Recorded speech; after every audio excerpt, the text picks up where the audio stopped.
Why should Americans care about the ongoing political turmoil and violence in Pakistan right now? Well, it's the fifth biggest country in the world. It's got nuclear weapons. It was one of the front lines in the so-called war on terror, and it's currently considered by our government to be a major non-NATO ally. And yet ever since Imran Khan, the legendary Pakistani cricketer turned populist politician, was ejected from the Prime Minister's office last year in a very controversial parliamentary vote of no confidence, that country has been in the midst of an historic political and economic crisis. Khan, who remains hugely popular inside of Pakistan, has had more than 100 criminal cases thrown at him, from corruption to terrorism to blasphemy. And there has also been a vicious crackdown against members of his own political party. Khan's violent arrest outside a courthouse in May, later deemed by Pakistan's Supreme Court to be illegal, led to mass protests, to violence and death across the country. According to Human Rights Watch, while some of Khan's supporters did use violence and attacked property and the police, the Pakistani authorities, quote, used excessive force against protesters, restricted access to the internet and to social media, and carried out mass arrests. More than 4,000 people detained, many of them arbitrarily. But what was so stunning about those protests is that they weren't just anti-government. They even challenged the dominance of the once revered, almost untouchable Pakistani army. See, that country of more than 250 million people, which has long aspired to be a functioning democracy, has been ruled, directly or indirectly, by the military for most of its 75 years of independence. Currently, the Pakistani military has banned any mention of Imran Khan's name on air. Prominent journalists have just disappeared. Even Pakistani-American fashion designer Khatija Shah has been detained for taking part in the protests.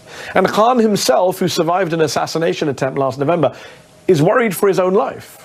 The former prime minister, who is accused of cozying up to Vladimir Putin and Xi Jinping, hasn't had much support, though, from Western capitals, and he himself accused the Biden administration of being behind a coup against him, an allegation that the State Department has denied and that Khan has since backed away from.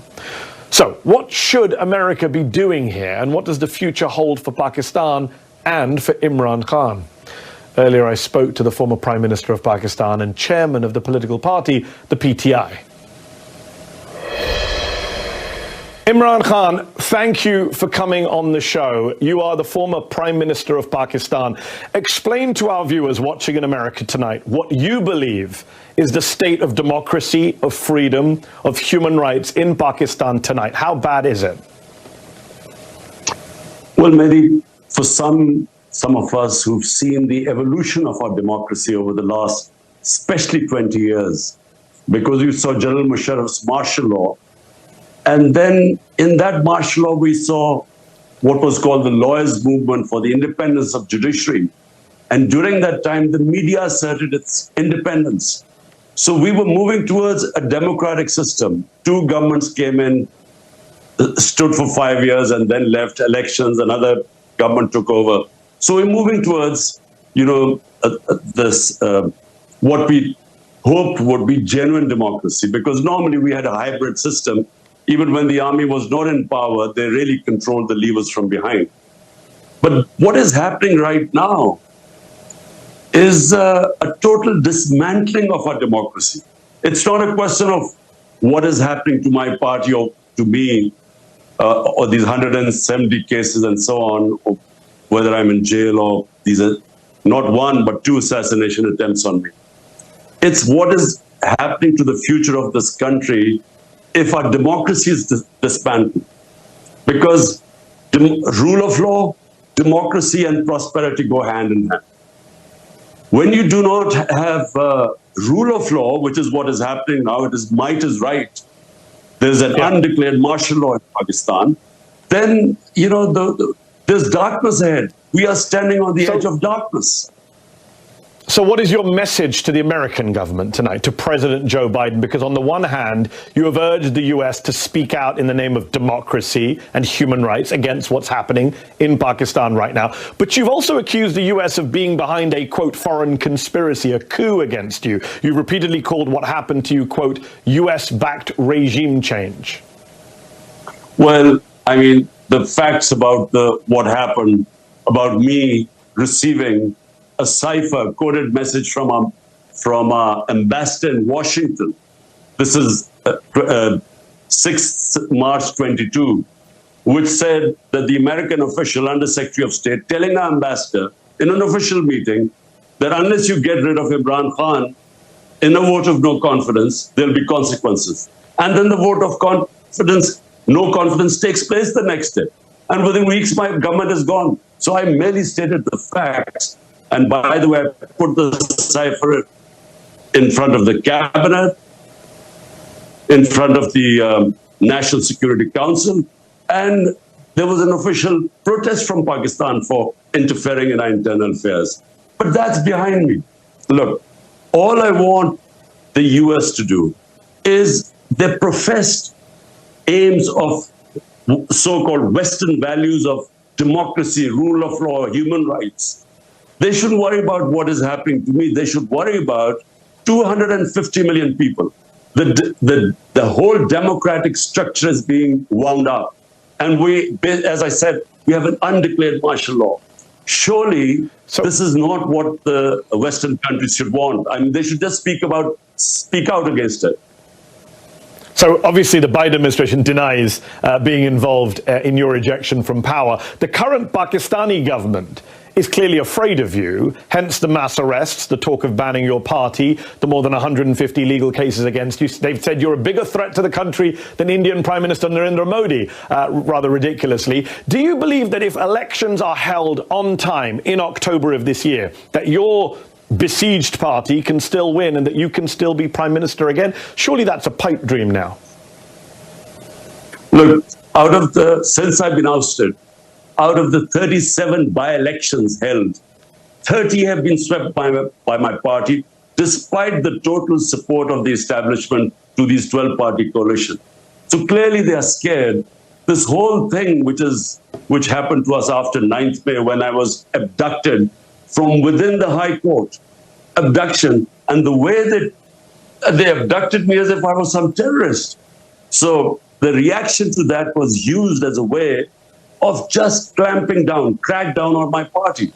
We equated to what Hitler did after the 1933 burning of the German parliament. He cracked down on the communists and wiped them out. This is what's happening now.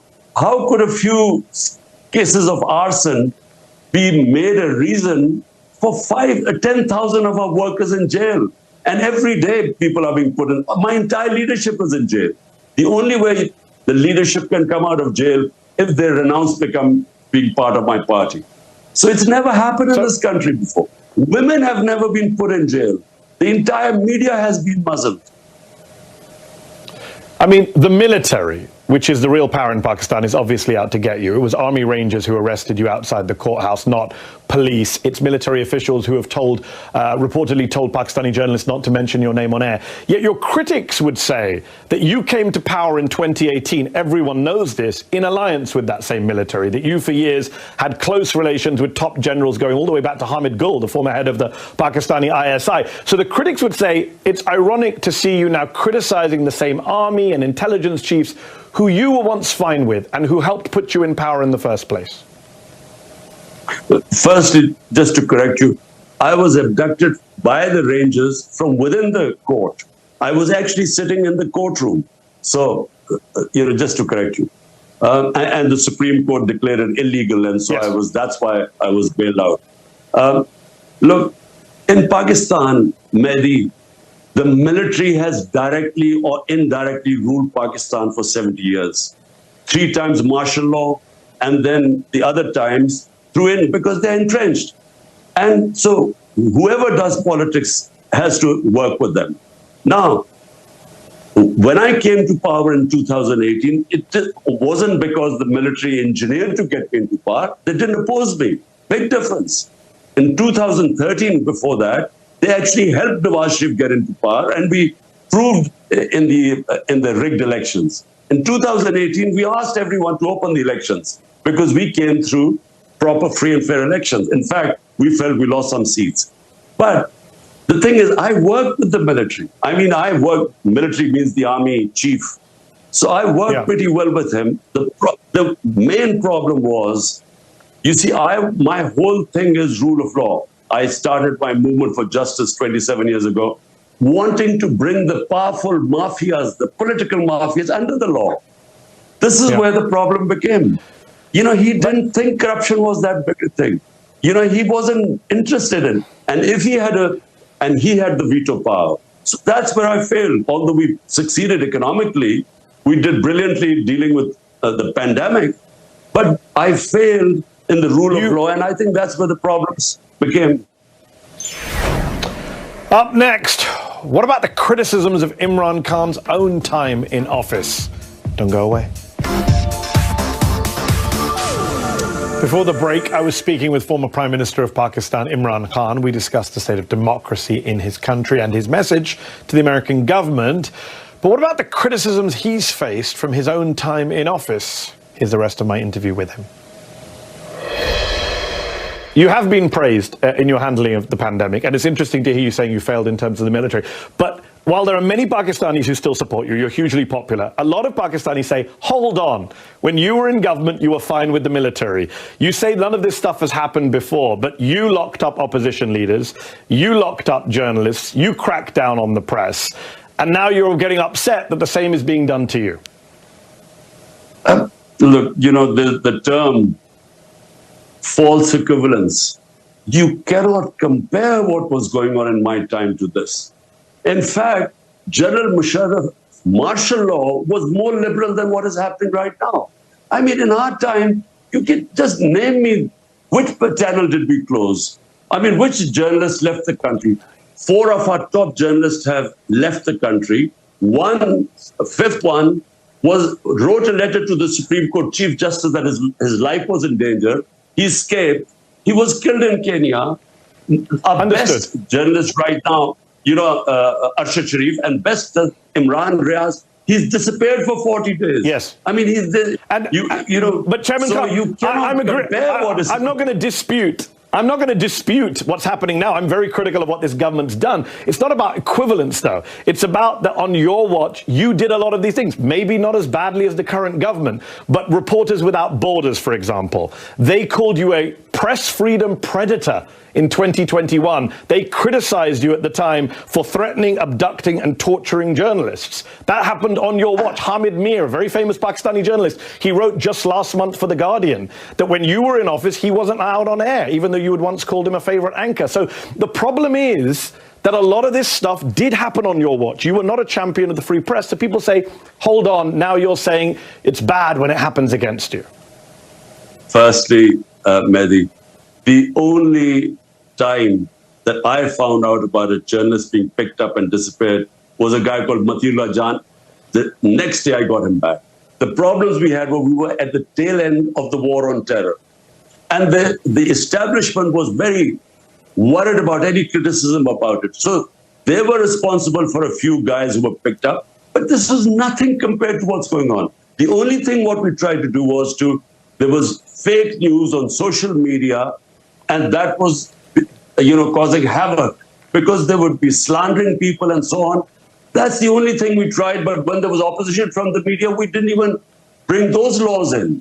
But again, I mean, there is no comparison what is happening right now. My name cannot be mentioned on media. Hold on. When you were Prime Minister, Nawaz Sharif's name couldn't be mentioned on air either. That's what your critics would say. You did the same thing to Nawaz Sharif. Not at all. No, look, Nawaz Sharif was convicted by the Supreme Court. He then faked these illnesses and somehow managed to bring out these tests which said he was about to die. Then his brother gave an affidavit that he's just going 2 weeks for treatment to come back. A convict. He goes to England and suddenly all illnesses disappear, and then he starts giving lectures to Pakistan. He was a convict. You can't compare what was happening to me. I'm not convicted of anything. But the media couldn't say his name. I'm no fan of Nawaz Sharif. I'm just saying his name couldn't be mentioned on air. We're almost out of time, but I got to ask, do you have any regrets about what you did in office, especially with the military, given what the military is now doing against you? What would you go back and do differently if you could? Last question. Well, just firstly, given what happened after I came into power, I should have actually, with a weak coalition government, I should not have taken power. I should have gone for elections again, because you can't bring reforms and changes, and especially rule of law, if you have a weak government. And if I have to do it again, look, this hybrid system cannot work. If you are an elected prime minister, you must have the authority to implement your reforms. It cannot work that you have the responsibility because you're elected, but the authority is shared and the army chief has a veto power. This sort of system is doomed to failure. And Pakistan, what it faces right now, huge economic problems, the worst economic situation in our country. Unless we fix the governance system through rule of law, I'm afraid, the country is on the edge of darkness. There is no doubt there is a massive political and economic crisis in Pakistan right now. We appreciate you taking time out to speak to us, and I do hope you stay safe. Imran Khan, former Prime Minister of Pakistan, thank you.